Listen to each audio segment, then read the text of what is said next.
This channel does not promote any violent, harmful, or illegal activities. All content provided by this channel is meant for an educational purpose only. Netaji ইন্ডোরের সভা থেকে অমিত শাহকে বেনজির আক্রমণ করলেন মুখ্যমন্ত্রী মমতা বন্দ্যোপাধ্যায়। মুর্শিদাবাদের হিংসা নিয়ে কেন্দ্র এবং বিজেপিকে তুলোধনা মমতার, তবে তার মূল নিশানায় ছিলেন কেন্দ্রীয় স্বরাষ্ট্রমন্ত্রী।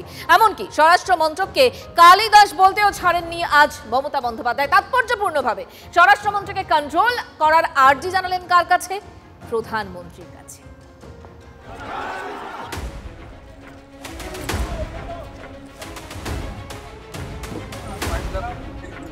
জঙ্গিপুরে হিংসার আগুন, যে হিংসার জন্য আগেই কেন্দ্র ও বিজেপির ভূমিকা নিয়ে আঙুল তুলেছিল রাজ্যের শাসক দল তৃণমূল কংগ্রেস। এবার মাইক হাতে নিলেন তৃণমূল সুপ্রিমো তথা রাজ্যের মুখ্যমন্ত্রী। হিংসার পিছনে ষড়যন্ত্রের অভিযোগ তুলে মমতা বন্দ্যোপাধ্যায় নিশানা করলেন বিজেপি আর কেন্দ্রীয় সরকারকেই। তবে বুধবার নেতাজি ইন্ডোরে ইমাম মুয়াজ্জেমদের সভা থেকে তৃণমূল নেত্রীর মূল টার্গেট ছিলেন কেন্দ্রীয় স্বরাষ্ট্রমন্ত্রী অমিত শাহ। जितना भी आईटी सेक्टर है उसका, वो सब अमित शाह का कंपनी ज्यादा है। ये आप लोग को ध्यान होना चाहिए, उसका इसका साथ बराबर संपर्क है। কেন্দ্রীয় স্বরাষ্ট্রমন্ত্রী কেন মুখ্যমন্ত্রীর নিশানায়? নেতাজি ইন্ডোরের মঞ্চ থেকে মমতা তা বোঝালেন তার স্বভাবসিদ্ধ কায়দায়। मैं पहले कभी नाम नहीं लिया उनका, लेकिन अगर होम मिनिस्ट्री खुद কালিদাসের মতো যে গাছে বসে আছে সেই গাছের ডাল যদি ভাঙে তাহলে তো বলতে হবেই ভাই, इतना जल्दीबाजी आपका क्यों है? आप तो प्राइम मिनिस्टर कभी नहीं बनेंगे। मोदी जी चला जाने के बाद आप क्या करेंगे?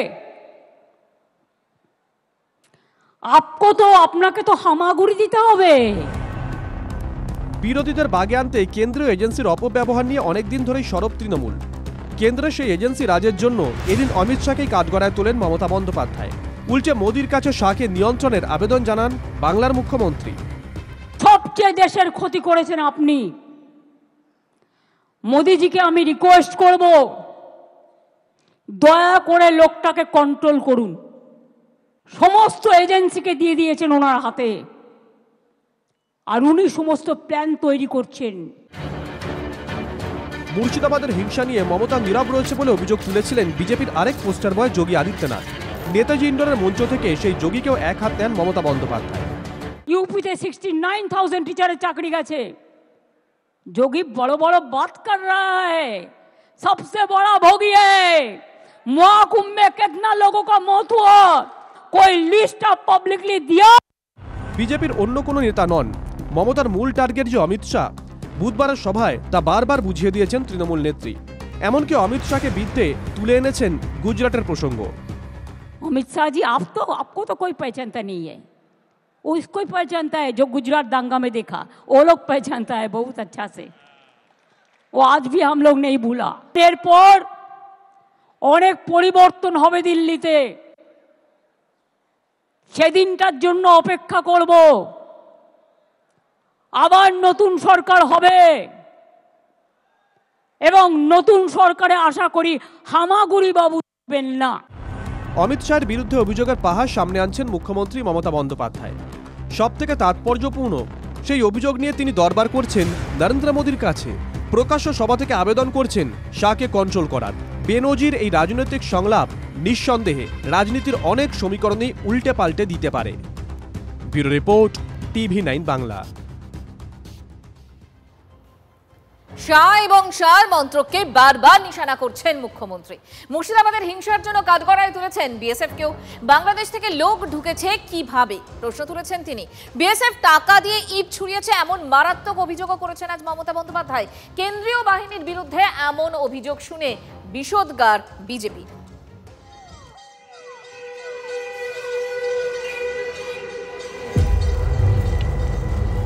মুর্শিদাবাদে হিংসা,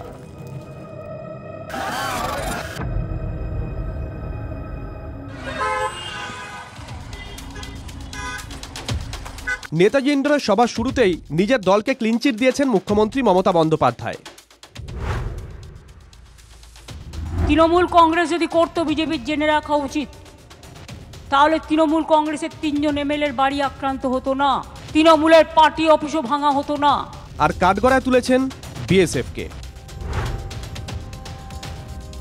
বিএসএফ বর্ডার সামালতে হ্যাঁ, বিএসএফ কেন ঢুকতে দিয়েছিল, বিএসএফ কেন এলাও করলো, বর্ডার এরিয়ায় বিএসএফ কাকে কাকে হাত করেছে, বিএসএফ যারা গুলি চালিয়েছে কেন চালিয়েছে তার তদন্ত রিপোর্ট হওয়া উচিত। মুর্শিদাবাদে হিংসার পরপরই কেন্দ্রীয় বাহিনীকে কাঠগড়ায় তুলতে শুরু করেছিল তৃণমূল কংগ্রেস। ওখানকার মানুষ বলছেন গায়ে সেনার পোশাক, পায়ে হাওয়াই চপ্পল, কি করে হতে পারে? চটি পরা বিএসএফ? তৃণমূল যাই দাবি করুক, এই ধরনের খবরকে গুজব বলে উড়িয়ে দিয়েছিলেন জঙ্গিপুরের পুলিশ সুপারি। যেটা শুনছেন যে নিজেরা চটি পরা পুলিশ, চটি পরা বিএসএফ, এটা সম্পূর্ণ মিথ্যা। আর এই মুহূর্তে মুর্শিদাবাদের ঘর ছাড়াদের নিয়ে ডিজি রাজীব কুমারের সঙ্গে দেখা করতে গিয়েলেন সুকান্ত মজুমদার। ভবানী ভবনে ঢোকার আগেই তাকে আটকালো পুলিশ। ছবি দেখাচ্ছি আপনাদের। ভবানী ভবন থেকে সরাসরি সেই ছবি আপনাদেরকে আমরা দেখাচ্ছি। সুকান্ত মজুমদার ঢুকতে গেলেই তাকে বাইরেই আটকে দেওয়া হয়। এই মুহূর্তে সেই ছবি, সবার আগে সেই ছবি আপনাদেরকে দেখাচ্ছি TV9 বাংলায়। সুকান্ত মজুমদারের নেতৃত্বে বিজেপির একটি প্রতিনিধি দল তারা গিয়েছেন মুর্শিদাবাদের ঘর ছাড়াদের নিয়ে রাজ্য পুলিশের ডিজি রাজীব কুমারের সঙ্গে দেখা করতে। আর ভবানী ভবনে ঢোকার আগেই তাকে আটকায় পুলিশ। সঙ্গে তাপস রায়কেও দেখা যাচ্ছে। পুলিশের সঙ্গে বচসা। ঘর ছাড়াদের নিয়ে ভবানী ভবনে সুকান্ত মজুমদার, বিজেপির রাজ্য সভাপতি, এই মুহূর্তে সেখানে গিয়েছেন। বিজেপির একটা প্রতিনিধি দল, সঙ্গে রয়েছেন মুর্শিদাবাদের ঘর ছাড়াদের অনেকেই। সুপ্রিয় গুহ আমাদের সঙ্গে রয়েছেন, আমাদের প্রতিনিধি ঘটনাস্থল থেকে। সুপ্রিয়, এই মুহূর্তে কি চলছে? পুলিশ কেন আটকালো সুকান্ত মজুমদারকে? কি কথা হচ্ছে?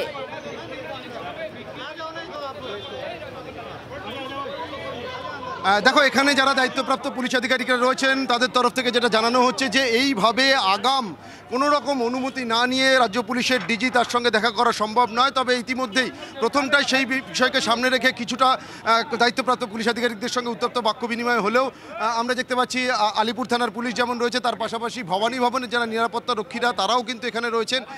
এই মুহূর্তে বিজেপি রাজ্য সভাপতি সুকান্ত মজুমদার থেকে শুরু করে তাপস রায় সহ অন্যান্য যারা রয়েছেন বিজেপি নেতৃত্ব, তারা এই মুহূর্তে দায়িত্বপ্রাপ্ত পুলিশ আধিকারিকদের সঙ্গে আলোচনা করছেন এবং তাদের যেটা বক্তব্য যে ক্ষতিগ্রস্ত এলাকার যারা বিপর্যস্ত মানুষ রয়েছেন, যারা ভিটেমাটি ছাড়া হয়েছেন, সেই সমস্ত পরিবারের সদস্যদের নিয়েই কিন্তু বিজেপির প্রতিনিধি দলের সদস্যরা বিজেপির রাজ্য সভাপতি সুকান্ত মজুমদারের নেতৃত্বে তারা রাজ্য পুলিশের ডিজির সঙ্গে দেখা করাতে চান। অর্থাৎ তাদের কি পরিস্থিতির মুখোমুখি হতে হয়েছিল এবং বর্তমানে তারা কি পরিস্থিতির মধ্যে রয়েছেন, কিভাবে তাদের উপরে অত্যাচার চালানো হয়েছিল, তারই কিন্তু বিস্তারিত বর্ণনা এই মানুষগুলোর মুখ থেকে একেবারে সরাসরি যাতে রাজ্য পুলিশের ডিজির কাছে তুলে ধরা যায়, সেই কারণেই কিন্তু এই উদ্যোগ নেওয়া হয়েছে। তবে এখনো পর্যন্ত তাদেরকে ভিতরে ঢুকতে দেওয়া হবে কিনা সেই বিষয়টা কিন্তু সম্পূর্ণরূপে স্পষ্ট হয়নি। আমরা যেটা দেখতে পাচ্ছি বা আমার ক্যামেরা পার্সন অমিত যে ছবি দেখাচ্ছে, যে কেন্দ্রীয় মন্ত্রী তথা বিজেপি রাজ্য সভাপতি সুকান্ত মজুমদার থেকে শুরু করে তাপস রায়, জগন্নাথ সরকার থেকে শুরু করে তমগ্ন ঘোষ, তারা যেমন দাঁড়িয়ে রয়েছেন একেবারে ভবানী ভবনের যে মূল গেট সেই গেটের বাইরে, তার পাশাপাশি ক্ষতিগ্রস্ত পরিবারের যে সমস্ত সদস্যরা এসছেন, যে সমস্ত মহিলারা এসছেন ওই সমস্ত দুর্গত এলাকা থেকে, তারাও কিন্তু এই বিজেপির প্রতিনিধি দলের সঙ্গে রয়েছেন। তাদেরকে সঙ্গে নিয়েই এই বিজেপির প্রতিনিধি দল সুকান্ত মজুমদারের নেতৃত্বে তারা চাইছেন ভিতরে গিয়ে ডিজির সঙ্গে দেখা করে। সুপ্রিয়, এখানেই প্রশ্ন যে এরা কি হঠাৎ এলেন? এদের কি আগে থেকে কোনো অনুমতি নেওয়া ছিল না? তাহলে আটকানো হলো কেন?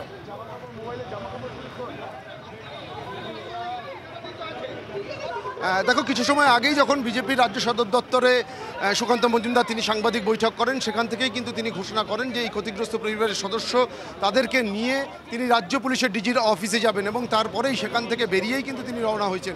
এবং এখানে আসার পর কিন্তু ঠিক এখানকার যারা দায়িত্বপ্রাপ্ত পুলিশ আধিকারিকরা রয়েছেন বা আলিপুর থানার যারা দায়িত্বপ্রাপ্ত অফিসাররা রয়েছেন, তারা কিন্তু ঠিক এই একই কথা বলছেন যে আগে থেকে কোনো রকম ইন্টিমেশন না দিয়ে বা কোনো রকম চিঠি না করে এভাবে ডিজির সঙ্গে আচমকাই দেখা করাটা সম্ভব নয়। এবং তাদের সঙ্গে যেহেতু এত মানুষ রয়েছেন, একসঙ্গে এত মানুষ ভেতরে যাওয়া, সেক্ষেত্রে বেশ খানিকটা সমস্যা রয়েছে। তবে ইতিমধ্যেই গোটা বিষয়টা নিয়ে একটা আলাপ আলোচনা চলছে দুপক্ষের মধ্যে, অর্থাৎ বিজেপির প্রতিনিধি দলের যারা সদস্যরা রয়েছেন তাদের সঙ্গে এখানকার যারা দায়িত্বপ্রাপ্ত অফিসাররা রয়েছেন বা আলিপুর থানার যারা আধিকারিকরা রয়েছেন, তাদের তরফ থেকে ইতিমধ্যেই ভবানী ভবনের ভেতরে বার্তা পাঠানো হয়েছে, এমনটাই আমরা সূত্র মারফত জানতে পারছি। অর্থাৎ সেখান থেকে যদি কোনো রকম বার্তা এসে পৌঁছয় তারপরেই কিন্তু অনুমতি দেওয়া হবে। তবে এখনও পর্যন্ত ভেতরে ঢোকার অনুমতি দেওয়া হয়নি, এমনটাই আমরা জানতে পারছি। আর সেই কারণেই ভবানী ভবনের একেবারে যে মূল গেট রয়েছে সেই গেটের সামনেই যে ছবি তুমি দেখতে পাচ্ছ, যে বিজেপির রাজ্য সভাপতি সুকান্ত মজুমদার থেকে শুরু করে তাপস রায়, তমগ্ন সরকার বা অন্যান্য যারা বিজেপি নেতৃত্বে রয়েছেন তাদেরকে যেমন অপেক্ষা করতে হচ্ছে, এবং তাদের পাশেই কিন্তু ক্ষতিগ্রস্ত পরিবারের যারা সদস্যরা এসছেন, যে সমস্ত মহিলারা এসছেন বা যে সমস্ত পুরুষ যারা ওই দুর্গত এলাকা থেকে এসছেন তারাও কিন্তু রয়েছেন। তাদের সঙ্গে নিয়েই একেবারে ভবানী ভবনের গেটের সামনে ঠায় দাঁড়িয়ে রয়েছেন সুকান্ত মজুমদার থেকে শুরু করে বিজেপির প্রতিনিধি দলের সদস্যরা। তবে ভেতর থেকে অনুমতি আসার পরেই কিন্তু সঠিক বিষয়টা আমরা জানতে পারবো যে তাদেরকে আদৌ। অর্থাৎ সুপ্রিয়, আমরা সেই ছবি দর্শকদেরকে দেখাচ্ছি। এই মুহূর্তে অপেক্ষা করছেন সুকান্ত মজুমদাররা। সুকান্ত মজুমদার, তাপস রায়, জগন্নাথ চট্টোপাধ্যায় সহ বিজেপির যে প্রতিনিধি দল যারা মুর্শিদাবাদের ঘরছাড়াদের নিয়ে এই মুহূর্তে ভবানী ভবনে পৌঁছেছেন, সেখানে ওয়েট করছেন তারা, অপেক্ষা করছেন তারা। তাদেরকে পুলিশ মূল গেটের সামনেই আটকায়, তাদের সঙ্গে খানিকক্ষণ বচসাও হয়। এই মুহূর্তে ভেতরে ঢোকার অনুমতি তারা চাইছেন, ভেতরে বার্তা গিয়েছে, সেক্ষেত্রে তারা রাজ্য পুলিশের ডিজি রাজীব কুমারের সঙ্গে দেখা করতে পারেন কিনা সেটাই এখন দেখার, এবং অপেক্ষা করছেন সুকান্ত মজুমদার।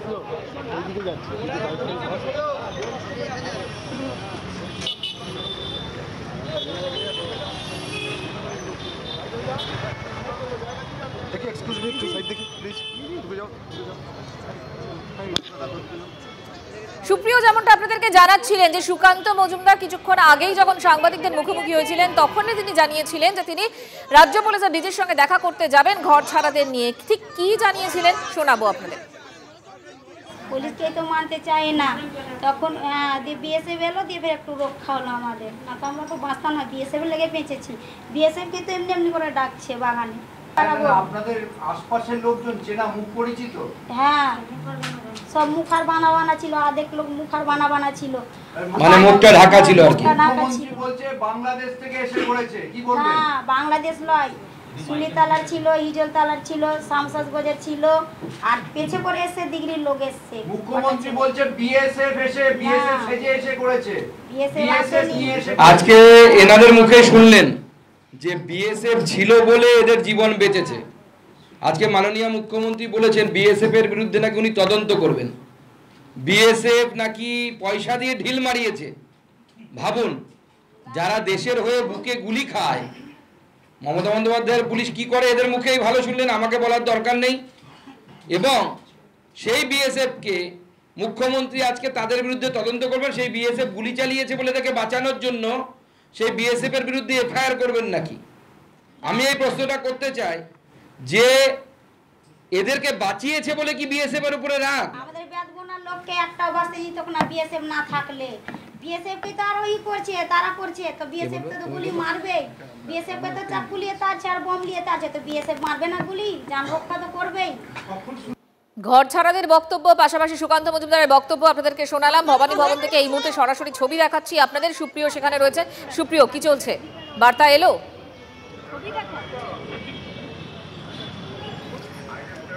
দেখো, এখনো পর্যন্ত কিন্তু পরিস্থিতির একেবারেই কোনো বদল হয়নি। অর্থাৎ যে বিষয়টা তোমাকে বলছিলাম যে ভেতরে বার্তা পাঠানো হয়েছে, এবং এই মুহূর্তে আমরা যেটা দেখতে পাচ্ছি ভেতর থেকে একজন উচ্চপদস্থ আধিকারিক তিনি বেরিয়ে আসছেন। সম্ভবত তিনিই কোনো বার্তা নিয়ে আসতে পারেন। তবে এখনও কিন্তু ভবানী ভবনের যে মূল গেট রয়েছে সেই গেটের বাইরেই ঠায় অপেক্ষা করতে হচ্ছে বিজেপি রাজ্য সভাপতি সুকান্ত মজুমদার সহ অন্যান্য যারা বিজেপি নেতৃত্বরা রয়েছেন, এবং দেখানোর চেষ্টা করবো যে সুকান্ত মজুমদার কিন্তু ঘর ছাড়া যে সমস্ত পরিবারের সদস্যদের নিয়ে এসছেন তাদের সঙ্গে কথা বলছেন, এবং যে দাবিটা সুকান্ত মজুমদার বা বিজেপি নেতৃত্বের তরফ থেকে করা হচ্ছে যে কি পরিস্থিতির মুখোমুখি তাদের এই হতে হয়েছিল এবং কি অবস্থার মধ্যে দিয়ে তাদের দিন কাটাতে হচ্ছে, একেবারে তাদের মুখ থেকেই, অর্থাৎ এই ঘর ছাড়া মানুষগুলোর মুখ থেকেই যাতে রাজ্য পুলিশের ডিজি তিনি শুনতে পারেন বা তাকে জানানো যায়, সেই কারণেই কিন্তু এই উদ্যোগ নেওয়া হয়েছে। সুকান্তদা, এতটা সময় লাগছে কেন? কতক্ষণ অপেক্ষা করবেন এভাবে? ডিজি নেই, ডিজি সাহেব নেই, ওনার জন্য আমরা অপেক্ষা করছি। এবং আমাদের থেকেও গুরুত্বপূর্ণ হচ্ছে যারা সুদূর মালদা, বৈষ্ণবনগর, পাল্লালপুর থেকে এসেছেন, সকালবেলা রওনা হয়ে ভোর 5টায় রওনা হয়েছিল, ভোর 5টার সময় রওনা হয়ে এনারা এসেছেন। তো তারা অপেক্ষা করছেন দেখা করার জন্য, তাদের দুঃখ কষ্টের কথা বলার। অলরেডি তারা একবার আপনাদের সামনে বলেছেন, আমি চাইবো ডিজিপি সাহেব এখানে দাঁড়িয়ে থাকবে, না আপনাদের সামনে ওনারা তার দুঃখের কষ্টের কথা ডিজিপিকে বলুন। তিনি ঘুরে বেরিয়েছেন, গিয়ে দাঙ্গা কবলিত এলাকায় ছবি তুলেছেন, ভিডিও করেছেন, কিন্তু এদের রিফিউজি ক্যাম্পে যাওয়ার সাহস দেখাতে পারেন। এখনো পর্যন্ত কি ভবানী ভবন থেকে কিছু জানানো হলো যে ডিজি আসবেন বা কথা বলবেন আপনাদের সঙ্গে। আমাদেরকে জানানো হয়েছে ডিজি সাহেব এখানে নেই, উনি অন্য কারোর সাথে কথা বলার জন্য কথা বলছেন। আমরা কথা বলতে রাজি নই, আমরা ডিজির সাথেই কথা বলবো, অন্য কারোর সাথে কথা বলবো। ওনার কাছে জানানো হয়নি আমাদের। মানে সেক্ষেত্রে তাহলে আপনারা কি করবেন এখন? অপেক্ষা করবো। আপনি একজন কেন্দ্রীয় মন্ত্রী,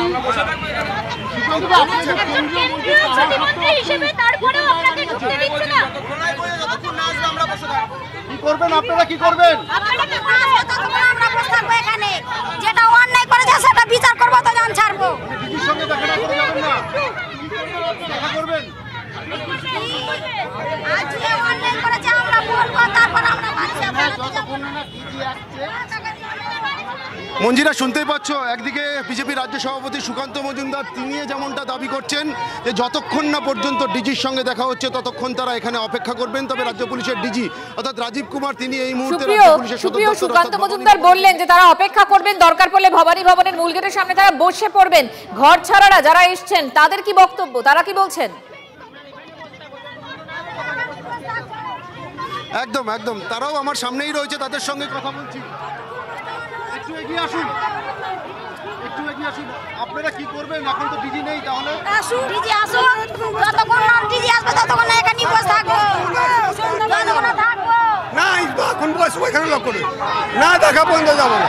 রাত 10টা বাজে। কি বলবেন? দেখা হলে কি বলবেন? কি বলবো? বাড়িঘর নাই, আমাদের বাড়িঘর পুড়িয়ে দিয়েছে, আগুন লাগিয়ে দিয়েছে। হিন্দুদের মেয়ে ছেলের উপরে অত্যাচার করেছে, না বললে আমরা যাব না এখান থেকে। আমরা বাড়ি ছাড়া হয়ে আছি, আমরা কোথায় থাকবো? ওই দিন স্কুলে থাকবো আমরা, ওখানে অনেক মানুষ আছে, সবাই আসতে পারেনি এখানে। আমার দুটো মেয়ে আছে, একটা ছেলে আছে, বাড়িঘর জ্বালিয়ে দিয়েছে। আমরা সেদিন না খেয়েছিলাম, সারাদিন না খেয়েছিলাম, একটা ছিঁড়া নাইটি পরেছিলাম, কিচ্ছু নিতে পাইনি আমরা। বাংলায় ওয়াকফ আন্দোলনের নামে হিংসা নিয়ে উদ্বিগ্ন সুপ্রিম কোর্ট। মুর্শিদাবাদের অশান্ত পরিস্থিতি নিয়ে উদ্বিগ্ন প্রধান বিচারপতি। কি বলল আদালতের তরফ থেকে, কি বলা হয়েছে, পর্যবেক্ষণ কি আদালতে জানবো। জ্যোতির্ময় কর্মকার এই মুহূর্তে আমাদের সঙ্গে রয়েছেন, আমাদের প্রতিনিধি জ্যোতির্ময়, আজকে শীর্ষ আদালতের পর্যবেক্ষণ কি ছিল, কি বক্তব্য আদালতের?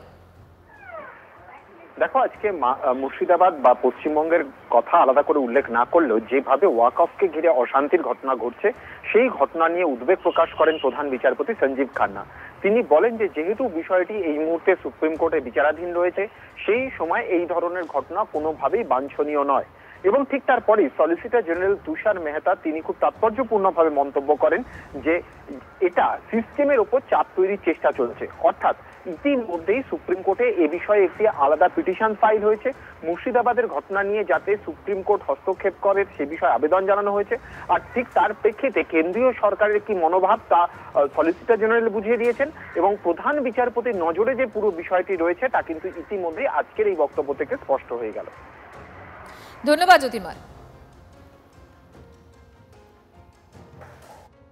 माननीय बेंच भी अपने ऑब्जर्वेशन में कहा कि हाँ, जो बहुत सारे अमेंडमेंट्स हैं वह ऐसा प्रतीत होता है कि संविधान के अनुसार है, लेकिन उनका जो यूजर का जो डेफिनेशन है उस पर कोर्ट कुछ क्लैरिफिकेशन चाह रही थी।